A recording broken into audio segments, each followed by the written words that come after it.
You're listening to The Solution, a podcast by Growers Mineral. I'm your host, Russell Bobel.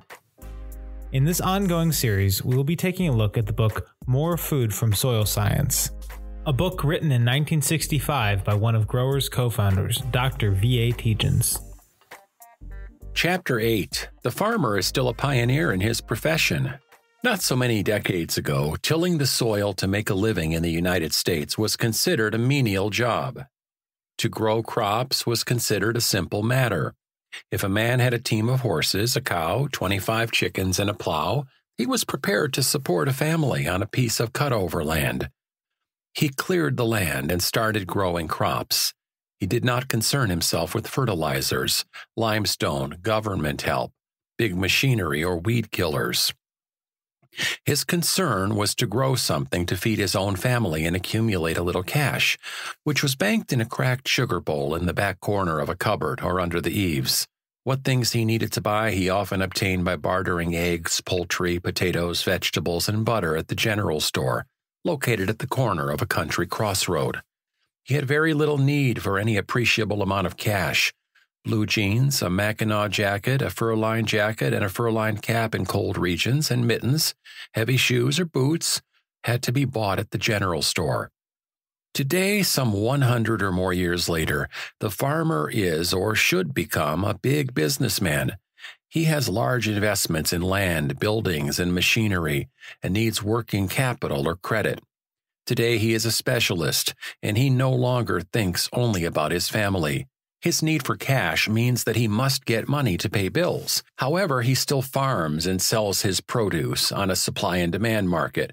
And if he wants to live at the same standard of living his unionized cousin in the steel mill enjoys, he must make a profit from his business. This involves a tremendous amount of knowledge. His dollar has shrunk and is worth much less than his cousin's dollar. He sells on a market where he takes what his cousin is willing to pay him for his meat, eggs, vegetables, and grain crops, while his cousin has his wages set for him by the local union. Where the farmer's hourly wage depends on his ability as a manager to sell his crops for more than it costs him to grow those crops, his cousin has no worry except to carry a union card. He needs brains and education to run his business, while his cousin needs muscle or skill in some trade to be able to perform his work. Of course, many farmers think that muscle is a pretty important adjunct to managing a farm, unless they have the money to buy labor-saving equipment. The federal government has decided to help the farmer because he can't make a profit from his business. For 20 or more years, we have had a farm program based on the idea that the farmers' prices should be raised to parity basis. The program in general has been a disappointment. It has returned some additional money to the farmer's pocket, but it has restricted his activities and it has fogged the real issues. We need more production to maintain a world food supply.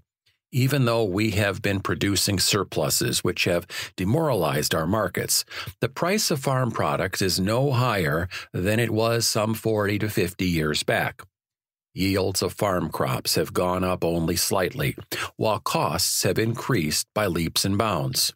Today, our farm population is decimated because the inefficient farmer has left the farm to go into industry. Every year we have more people leaving farms, and those who remain have the job of feeding more and more people per acre of ground.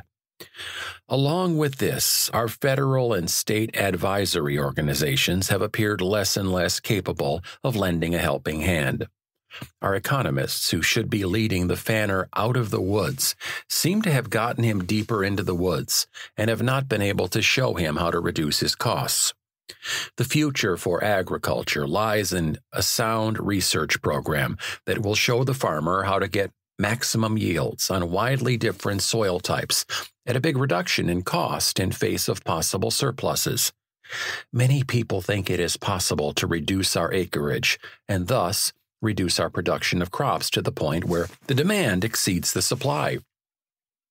Any plan for a program to help a farmer must be based on an understanding of his problems and his thinking. The workings of farmers' minds, like everybody else's, vary between wide limits. There are no two that think alike. Each one has a different idea, and considered on a worldwide basis, it is impossible for minds to meet on common ground. But generally, they can be judged by what they accomplish. If one were to get acquainted with 100 farmers as he met them and catalog them as to how successful they were, he probably would find that 10 to 20 of those were making a good living every year, regardless of the kind of soil they owned or what the weather conditions were. Then there would be a group of 30 to 50 who were less successful but were living comfortably. They would be making money some years and lose some in others. When you get beyond those, the people would be more suited to working for someone else. They were not making good wages for themselves. They listened to everybody and did not possess sufficient thinking power to know what was to their advantage and what was not. You probably would find college graduates among all of them. They might all have equally good land. They might have all the same acreage. Now, if you were to consider these different personalities and try to set up some government program, you would find some overly critical, some who didn't care, and some who took advantage of every opportunity to thwart the ideas of administrators to make the programs work. Besides this, there are the differences between a Vermont and a Kansas personality, a hill farmer, a prairie farmer, and a farmer from southern Florida. I doubt whether there is a program that will work all over. It is my opinion that the only solution to the farming industry from the standpoint of maintaining a worldwide food supply is to get the politicians out of the picture and let the farmers who can do some constructive thinking work out a solution. Personally, I feel that if a farmer has something to sell, he can, by reducing his acre costs, find a way to maintain a fairly good standard of living. If he can't grow very much, his acre costs always will be high, and no matter how much he gets for his crops, he still won't make any profit. A sensible marketing program could solve our farm problems, but not until we gradually create in our farmers a more rational way of thinking. This probably will take a better educational program than we have today. We will have to get away from selfishness and adopt a more Christian attitude toward our neighbors. Unless we can come to some agreement among ourselves to control our marketing on some sort of self-imposed quota basis, perhaps by more severe grading and feeding a certain percentage to animals, we won't be able to prevent bad slumps in market prices. Otherwise, we may turn back to peasant farming, where the farmer has little to say about his own business. The farmer's main complaint is that it costs him more to grow the crop than he could get for it. In other words, high costs and low yield, low prices because of surplus production can cause him to lose his farm, regardless of support prices. Economists or other public agencies could help him regulate the movement of staple crops to market to maintain a uniform price, or the research man could show him how to increase his yields and lower his costs. In other words, he must produce corn at approximately 37 cents a bushel, so that when the price gets down to 50 cents, he can make 13 cents a bushel. If his costs are 75 cents a bushel, he naturally will lose money. The costs of growing a crop of corn, aside from the cost of fertilizer, is more or less fixed, and is more or less the same whether 35 or 135 bushels are grown. Thus, it would seem that a simple solution is to increase yields. Some farmers have done this on sound advice. If, along with increased yields, the cost per acre can be reduced, so much the better.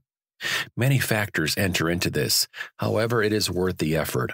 Many of my growers have realized up to $75 an acre net profit in years when weather conditions favor a good yield. There is a general idea among crop research people that a 100-bushel corn crop so depletes the fertilizer that large quantities must be returned to maintain fertility.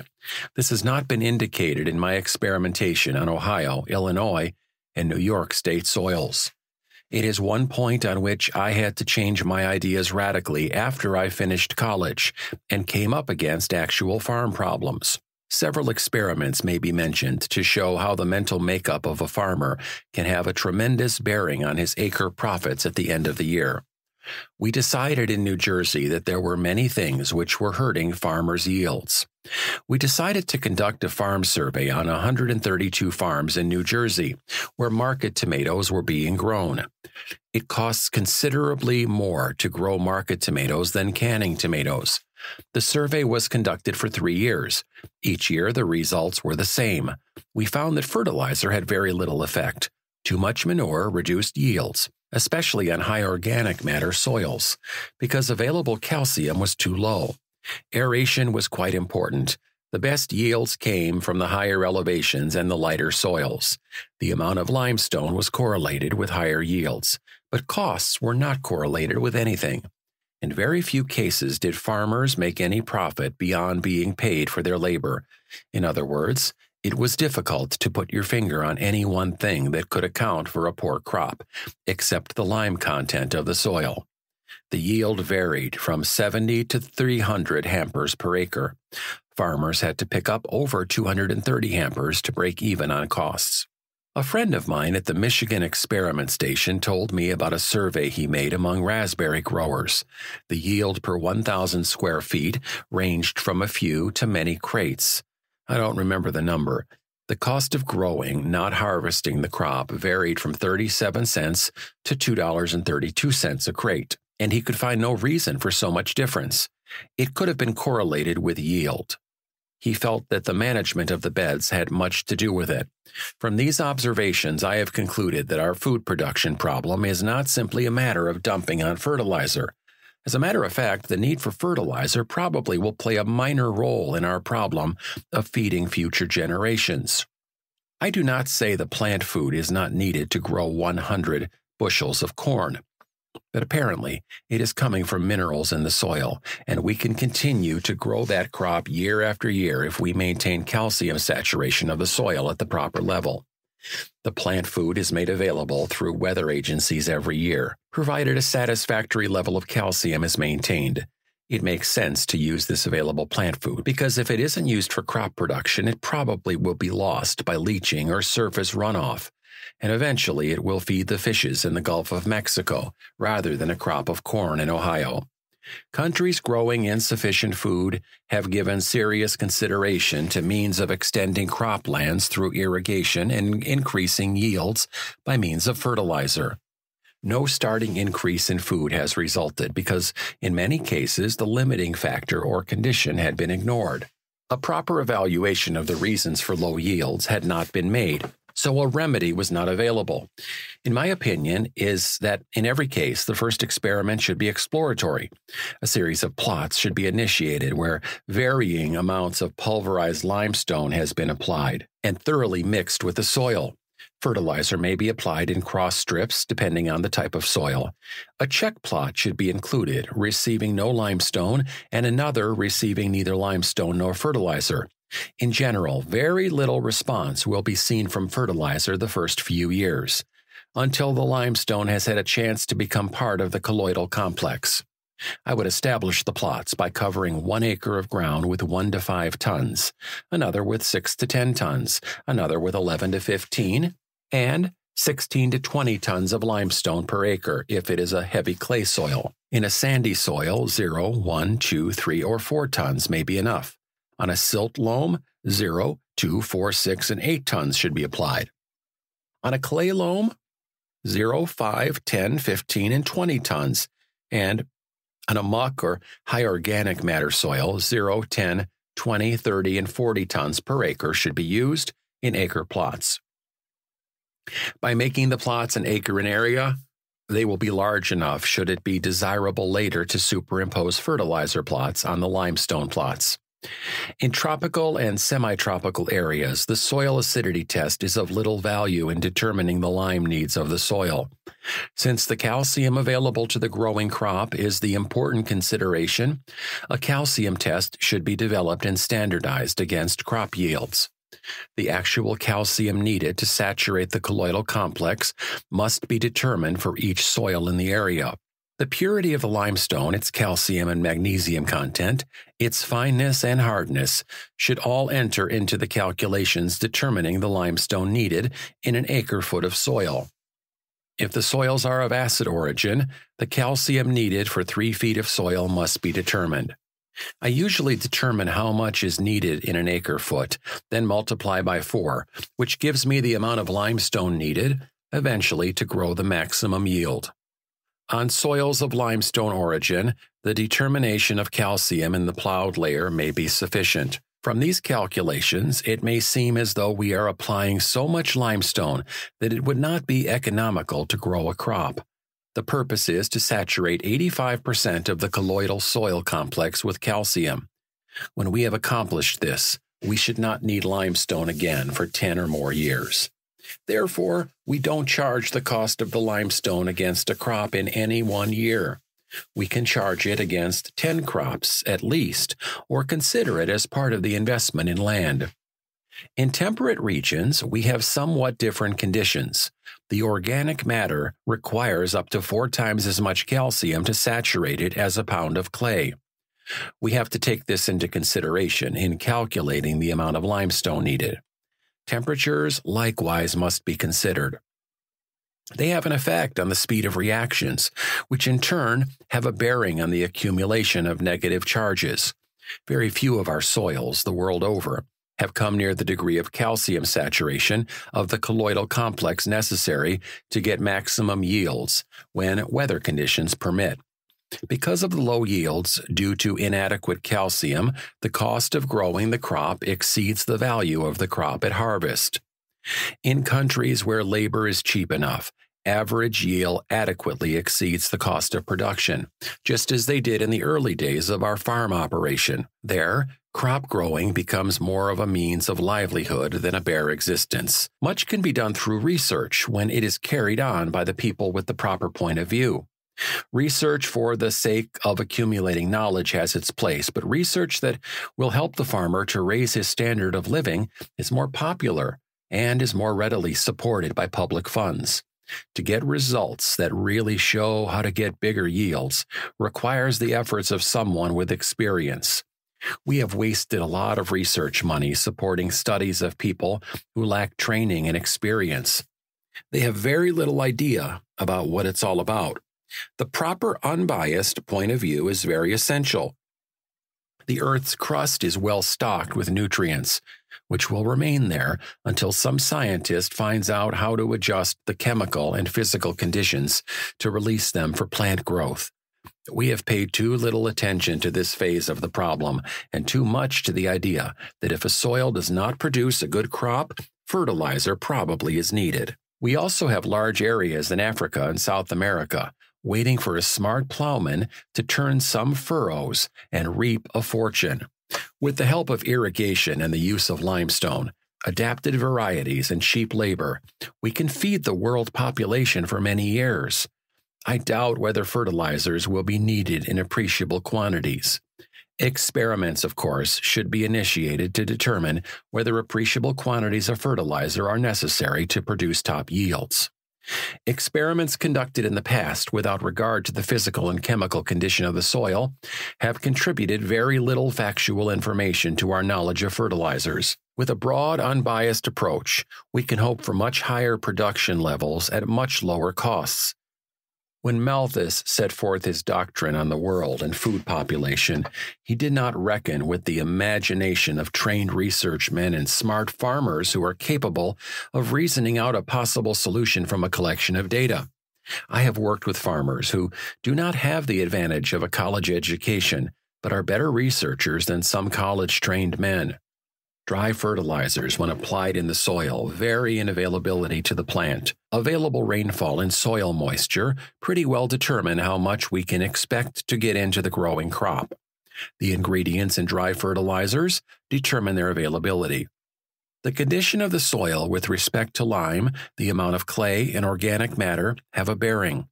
As a result of the insolubility of dry fertilizer in dry soil, I decided to try fertilizer solutions as early as 1931. I used a 5-10-5 dry fertilizer, dissolved what I could in water, and compared it with plots with the dry 5-10-5. It gave me answers to many of our fertilizer problems far different from what most agronomists are willing to admit. Unfortunately, the greater efficiency of the solution over the dry fertilizer was not attractive to fertilizer sales, and research has not kept up with its use. It has so many possibilities that I expect to see its use increase in popularity, and because of its efficiency, it will play the major role in the growing of crops in the future. The fact that it can be handled by pumps and pipes, just as the other liquids are handled, is the major factor in its adoption as a main source of plant nutrients. Also, it has been used as a foliage spray on all crops, and small quantities have increased yields appreciably. Thanks for listening, everyone, to this episode of The Solution. If you'd like to learn more about the Growers Program or anything you heard in this podcast, visit our website at growersmineral.com. Make sure to subscribe so you don't miss another episode. Thanks. We'll see you guys in the next episode.